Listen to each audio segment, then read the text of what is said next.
just to be sure. Okay, I'm gonna do it again. Yep. So my contacts is closed. All right, so I need to find me a similar contact on this new contactor. Now they give you, it comes in the box, these contact arrangements. I'm not going to use that.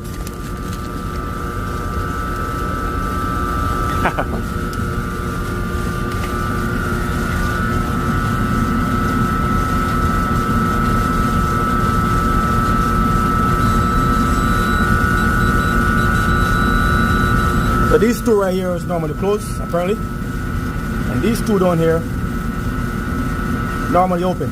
So when this contactor goes in, this thing is mad strong.